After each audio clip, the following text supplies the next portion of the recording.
Okay, so I wish I could record the conversation, but I didn't have another camera. I am like shaking. Oh my God. I'm gonna talk to you in 2 seconds.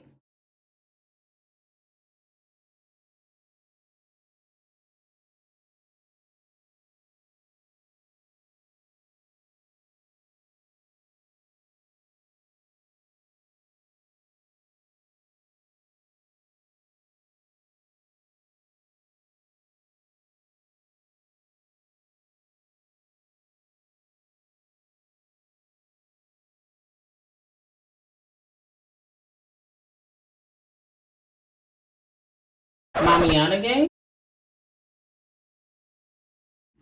Okay, so I needed better light, and I wish I could have recorded the phone call, but I didn't have any other things. So first of all, I was nervous, right? They reached out to me, one of my lovely supporters. I gotta look for your name if you're here. Thank you. She's like, yeah, the person I found, they've been living there for 15 plus years. And then I looked at the time and I wasn't gonna call, and then she gave me a number. I said, you know what, I'm just go for it. And I'm calling and then ringing, somebody answered. I'm like, hi, good afternoon, good evening. My name is Jasmine and I'm looking for my dad. Like, I was like, I know this may sound crazy, but he used to live in that apartment, and I was just trying to find any relatives of his or anything. And she said, what's his name? I said, Mark Goodman. She said, oh, I get mail by that name all the time. I've been living here for 15 years. That was the person who lived here before me. And she was like, yeah, that person lived here for many years before me, about a good 10-15 years themselves. And she's like, I get that person mail all the time to this day. And she said, I just give it back to the mailman. And she said, I wish I could tell you more, but I don't know them personally. I just know that they lived here before me, and I've been here for 15 years.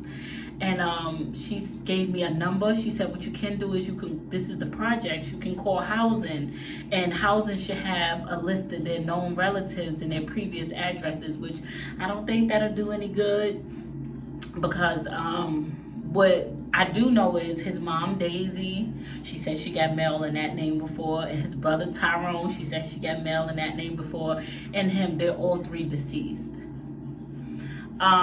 So previous addresses wouldn't really do me no justice, and that he no longer lived at that address, of course, because he's deceased. Everyone who lived in that house deceased. The only thing I can think of is, of course, these people had children. So my dad, I don't know if he has other children, and my uncle, I don't know if he has other children. I don't know if I had an aunt, and I don't know, so there has to be generations of my family out there somewhere. And can you just imagine these generations? And I could be walking past my brother every day.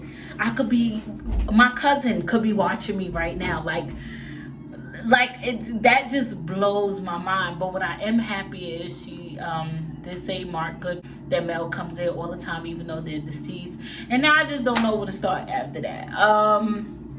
So if you ever lived, well, you wouldn't even have lived there. So there's no one that would have lived in that apartment and that address, because everyone who lived there would be deceased, unless they had children and the children grew up there.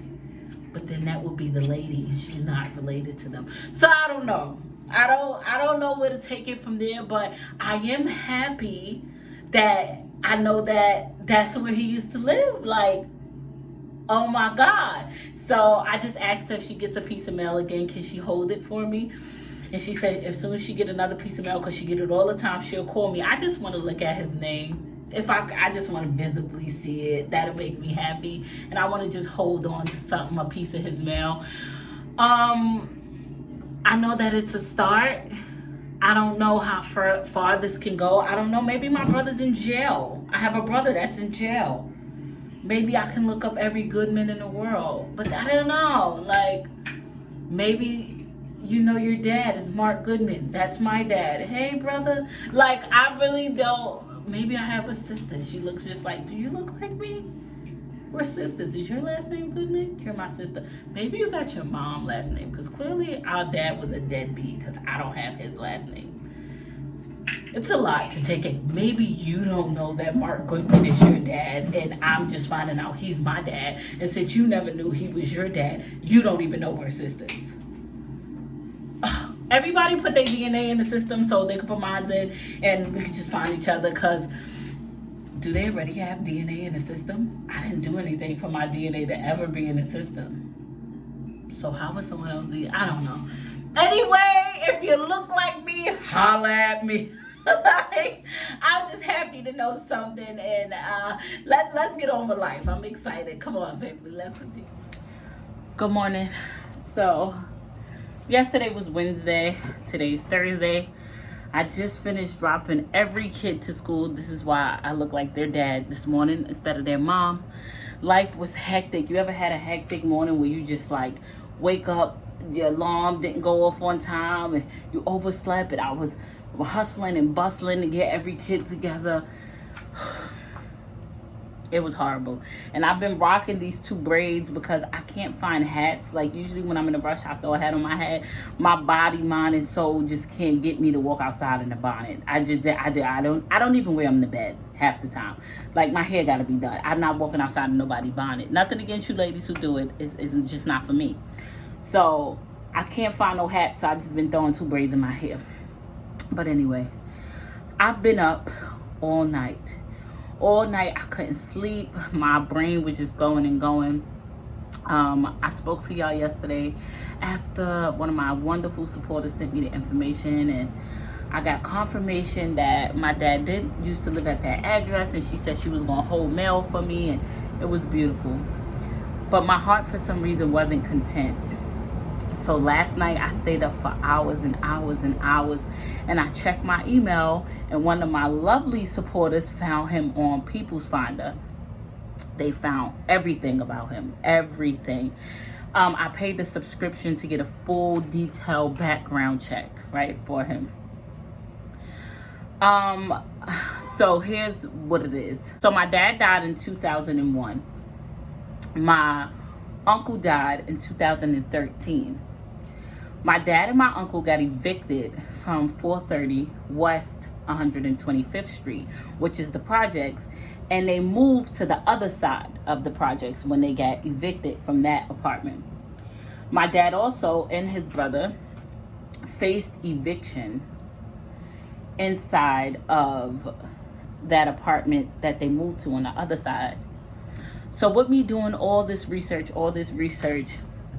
I came across someone named Milton, which was like another brother of theirs, a family member of theirs. And I ran across a family member of his. Like, yes, I was so deep into it. And I contacted them. I think the person was, how old was that person? I think they was 86. So I got as much as I can get from an 86-year-old. You can't expect them to know like everything. So what I did get is things that I already kind of sort of knew.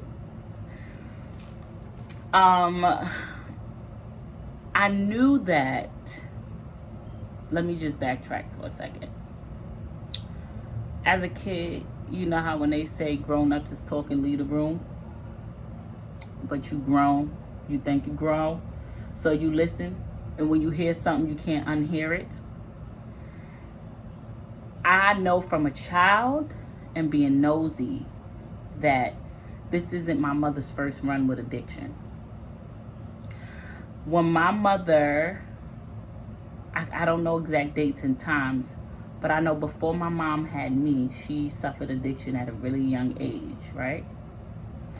And I always used to hear people say that she messed with a really big drug dealer. And the drug dealer got my mother addicted to drugs at a young age, the age of 20-something. Before she got pregnant with me is when she stopped doing drugs. I always overheard them talk about this story. Come to find out, that really drug dealer that got her addicted to drugs was my dad. So the reason why my mom was no longer with my dad was because my dad was a really big drug dealer in Harlem, and he got my mom turned out on drugs, and that was during like the big crack epidemic. So yeah, found that out. Found out that he was a good, kind-hearted guy, but he had a world of trouble of his own. He faced a lot of evictions. He was in a shit ton of debt. He died from a heart attack. He did a lot of bad things in the community as far as drugs, selling drugs to people, selling drugs in the projects, a lot of things that's not okay. I haven't found out is information like, is there other siblings, and how long does my family tree go, and do I have brothers walking around or sisters walking around? And my heart is going to be content in knowing that the journey ends here. I'm content in staying in this peace. I feel like sometimes we go digging and we don't always get the best of outcomes. And before I bring up trauma that was never there, trauma that I never felt, I'm gonna end it here. Reason being is I don't like intentional hurt. I'm not gonna go dig up hurt that I'm unaware of.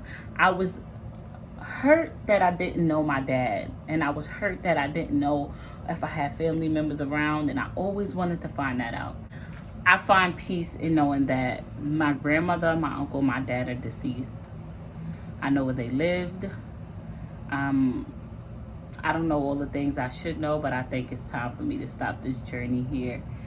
And I find peace in good things. The lady is gonna call me with the mail. I'll have a piece of mail with his name on it. I know that he lived at that address, and even last night I was thinking weird things like, yo, I wonder if this lady would let me come in her house so I could look out the window so I could know that I see what he saw, or he sat in that corner, or he slept in his bedroom. But the deeper you dig, the more I'm gonna relive and want to know more, and who knows if the more isn't gonna hurt me. So I think that I'm gonna stop here, and I thank everyone for their support during this time. You guys were amazing. I mean, like, girl, y'all sent that information in so fast. Y'all are truly, truly supporters, and I truly appreciate you. I feel indifferent, but I find comfort in knowing that I know something. So who knows, maybe one day I'll find out if I have siblings or living relatives, or I don't know. Maybe the end all be all stops with me. Who knows? I don't know. So I love you. I appreciate you. I'll see you later, family.